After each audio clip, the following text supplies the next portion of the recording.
There's nothing like some entitled people to ruin your day. That's why you have to try and stand up to them and not let them get away with bullying you.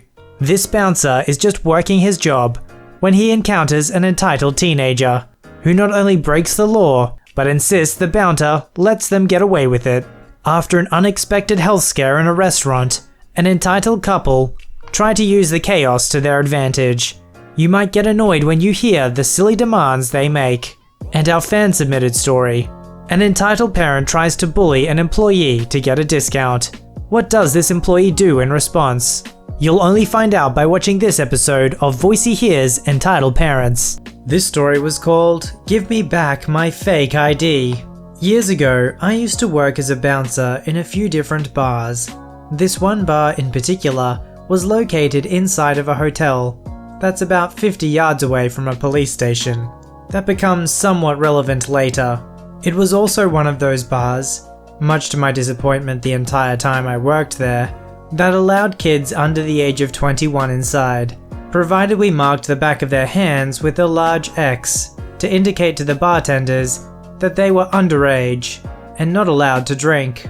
Naturally, these underagers still needed some kind of ID to prove they were at least 18. Typically either a provisional driver's license or at the very least a college ID. Now while I'm a pretty big and intimidating looking guy, HB was huge, and OB was the oldest with the most experience, coupled with the fact that I was the only one there who knew how to immediately spot a fake ID from both my state and the two neighboring states. I typically got relegated to door duty, checking IDs and collecting covers for most of the night. So one particularly busy night, I'm working the door, taking money and checking IDs. When the entitled person walks up with her group of friends, I ask to see her ID, and she goes into her wallet and takes out her driver's license and hands it to me. I then notice that in her wallet, underneath the ID she just gave me, was another driver's license, but in the style of a provisional license. This immediately sets off a fake alarm in my head. I glance at her ID and immediately identify it as being fake. This is a fake ID. I can't let you in. What? That's not fake. Then let me see your other ID to make sure it matches up with this one. She acts nervously. What other ID? I don't have another one. The one underneath the one you just gave me. I clearly saw it. I don't have another ID. I don't have time for this. I wave over the head bouncer. What's the problem? She's trying to get in with a fake ID. He's lying, it's not fake. I show the head bouncer how I can tell it's a fake. I'm sorry miss, but it's fake. I'll still let you in though, but you'll be marked as underage. I stare at the head bouncer giving him a WTF bro look. The entitled person responds while I'm drawing a large X on the back of each hand with a Sharpie Magnum. Can I have my ID back? Excuse me? Give me my ID back. No, it's fake. So what? What are you high? I'm not going to give you back a fake ID. It's illegal to even have this. Side note, in my state, being convicted of having a fake ID is a mandatory suspension of your driver's license, and possibly a $1,000 fine, or even some jail time. Are you serious right now? It's my property. Give it back. The head bouncer sighs. Once the bar's closed and we've got everybody out, come find me and I'll give it back. I give the head bouncer another WTF bro look. EP then smirks smugly at me, like she's actually won something, and goes inside with her friends. Head bouncer just shrugs at me, and tells me he said that just to move things along, and it's not a big deal. So throughout the night, I confiscate 2 more fake IDs, from people who didn't put up a fight or argue about it. And everything is going smoothly, until a couple medium-sized fights break out. They're quickly broken up, but somebody called the cops claiming the bouncers are starting fights, not doing their jobs, and letting underage kids drink, and within 5 minutes 3 cop cars pull into the parking lot. Head bouncer speaks with the cops telling him that it was a false alarm, whoever called was lying, and I hand over all of the fake IDs I had collected as proof that we know what we're doing. Yes, including the entitled person's fake ID. The cops take a few notes and then leave us in peace. A couple hours later, we've already called last call. all but 3 people have left. They were settling their tabs, and me, head bouncer and other bouncer, are helping the bartenders clean up a little when all of a sudden, entitled person and 2 of her friends appear through the door leading to the hotel lobby. Entitled person and her friends apparently got hotel rooms for the night, and she's in pajamas and slippers. Entitled person sees me, scowls, and marches directly up to me. "Give me my ID back." "Sorry, I don't have it." "Screw you, yes you do, give it back." Again, "Sorry, I don't have it anymore." "What the frick?" Followed by some liberal-esque screeching. "I'm sorry miss, but he's right. When the cops came, we had to turn over all the fake IDs that we had confiscated." "Oh my frickin' goodness, you gave my ID to the cops?" "Yeah." She stares at me with this weird squinty look. "I don't believe you." What? "I don't believe you gave my ID to the cops. Give it back or else." Me and the other bouncer begin laughing, and head bouncer just sighs and puts his head in his hand. "Or else what, sweetheart?" "You shut up, this doesn't involve you." He's right, or else what? "Or else you'll be sorry. You have no right to take away my property." I lean in towards her. "What are you going to do? Call the cops on me for taking your fake ID?" Other bouncer, head bouncer, and all the bartenders start laughing. Even the couple friends she stormed in with couldn't hold back a chuckle. EP's face just turned red with a combination of embarrassment and rage. "Go frick yourself, you piece of crap. You're going to be sorry." Then stormed out and back into the hotel. No idea whatever happened to her. She never came back into the bar again. And suffice to say, she never did make me sorry. And I never discovered what the "or else" she threatened me with was. Here's the thing with entitled people. They'll take a principle that's true. For example, she says, "You have no right to take away my property." And she's right, no one has the right to take away your property. But here's the context that she's missing. She was committing fraud. The document she was presenting, her license, was a fabrication. You entered their property on their terms. So they had every right, as the property owners, to withhold her fabricated document. This story was called "Entitled Couple Steps Over My Passed Out Body in Order to Get Their Food Faster." Throughout my life, I have gone through the occasional bout of hypoglycemia. Basically, when I don't eat much, my blood sugar drops pretty low. I tend to get lightheaded and can even pass out. My dad has the same condition, so we both have the occasional laugh comparing stories. On the day of my brother's 21st birthday, we planned to go out as a family for dinner. I was 16 at the time, and like any pubescent teen on a boring summer day, with a brain still developing, I made the rational decision to spend the day playing video games. Curled up in a blanket, eyes fixed on the screen, eating half a bag of chips for breakfast. That half bag was the only thing I ate that day. Who needs energy when all you have to do is move your thumbs and watch a screen, right? Oh, how wrong I was. Late in the afternoon, we left for dinner. We were going to a buffet restaurant where you make a bowl of noodles, topping and sauces, then the chefs cook it on a flat top grill. Once my family got there, we set our stuff down in a booth, made our bowls, and got in line to cook. There was maybe 20 people in line for 4 spots on the grill, at an average cooking speed of 4 minutes, plus another 2 minutes to clean up the grill between dishes. The line would move at a slow but steady pace. Once the line had moved to about a dozen people, my family had decided only I needed to wait in line with all the bowls, while the rest got to sit and visit. I had no issues with this, as I'd already been standing in line for 15 minutes and felt fine. Until, in comes entitled couple. They were both in their mid to late 20s. Typical dude bro and glitzy gal.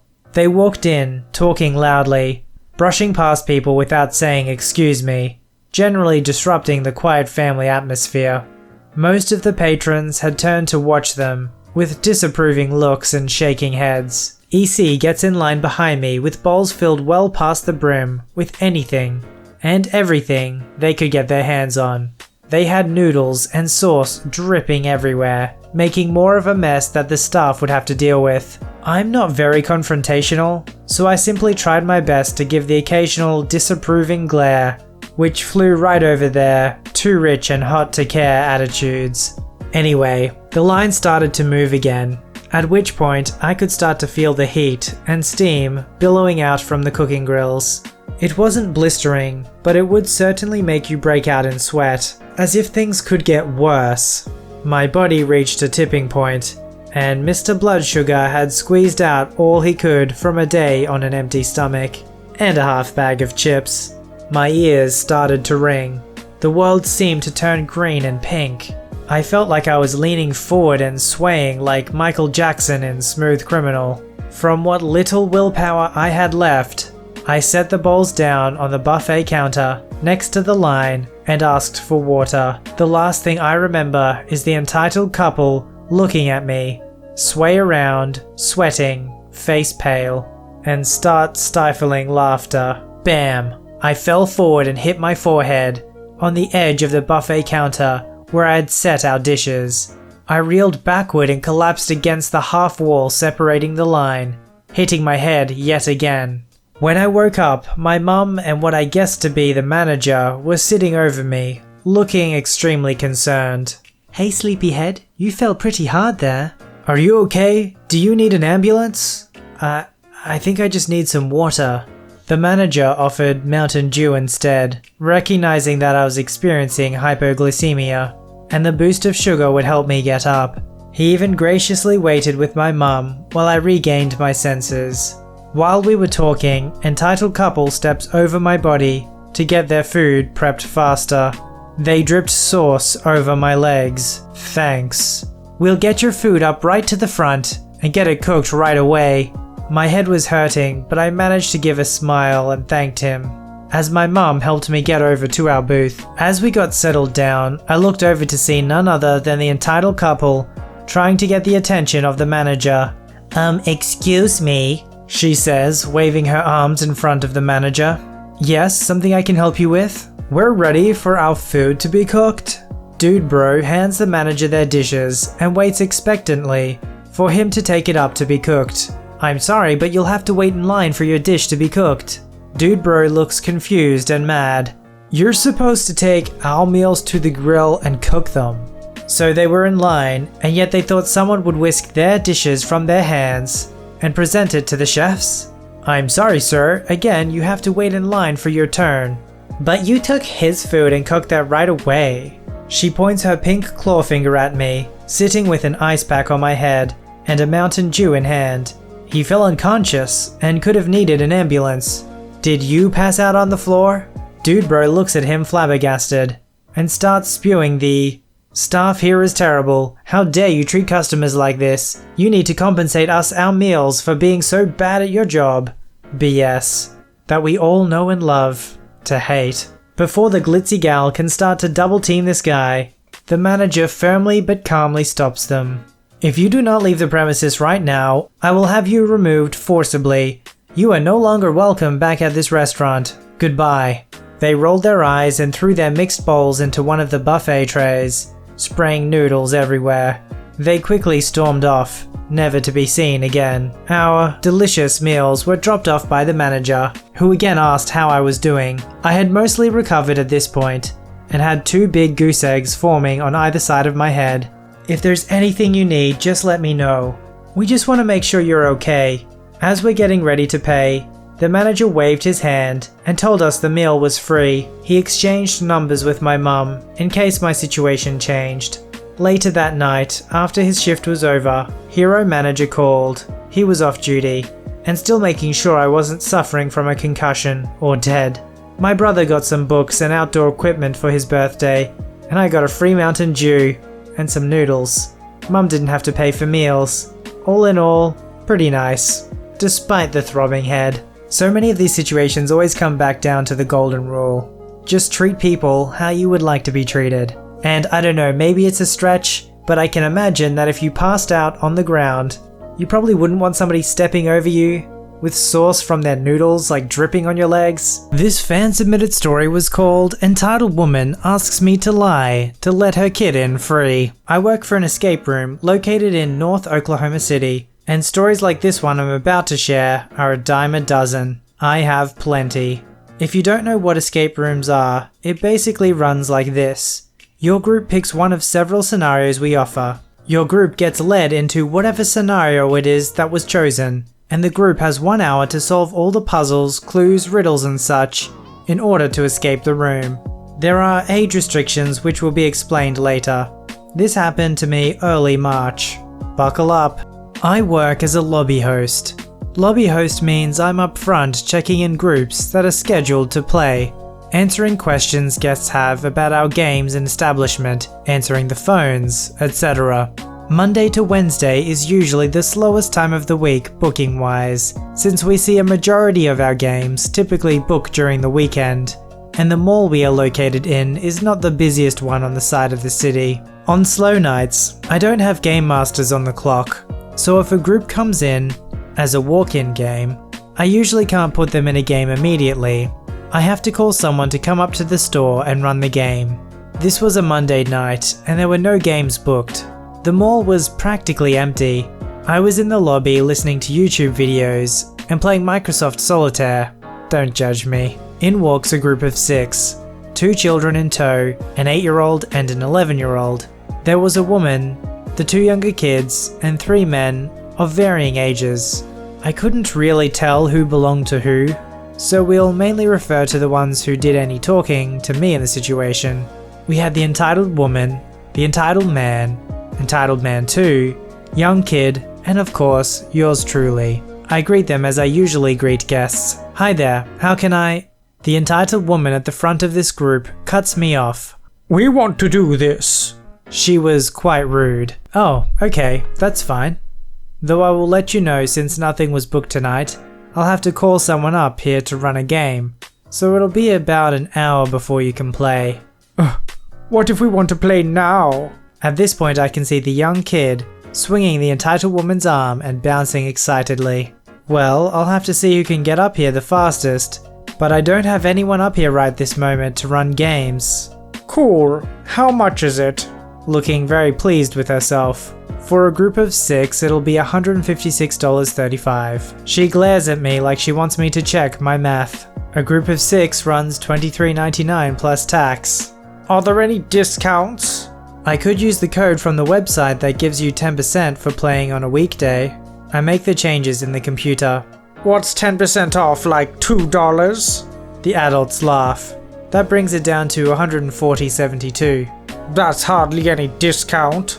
Can't you apply it twice or something? I don't have time to answer before the entitled woman is asking more questions. But I have 2 kids with me. What's the kids' price? All players are charged the same. There's no price difference between kids and adults. The entitled woman scoffs. Well then, what's the age limit? 8 years and older. Any younger than that and I'm not going to charge, since the younger ones don't get much out of these rooms. I look to the young kid. How old are you, sweetie? Both the young kid and the entitled woman answer simultaneously. I'm 8. Oh, he's definitely under 8. I look between the two for a moment, grasping what I just heard. Entitled man 2 speaks up.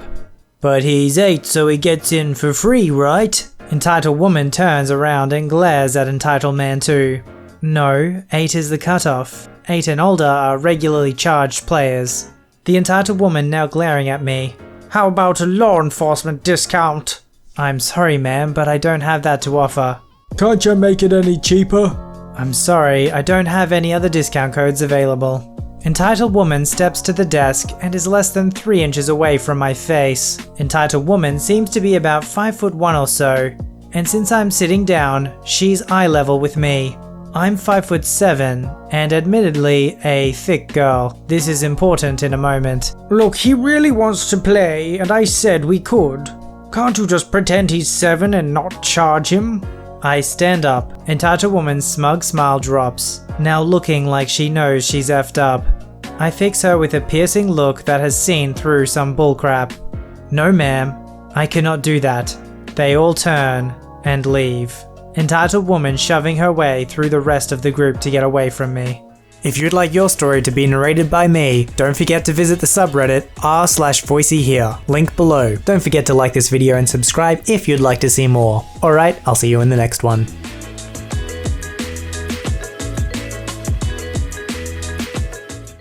Oh my frickin' goodness, you gave my ID to the cops?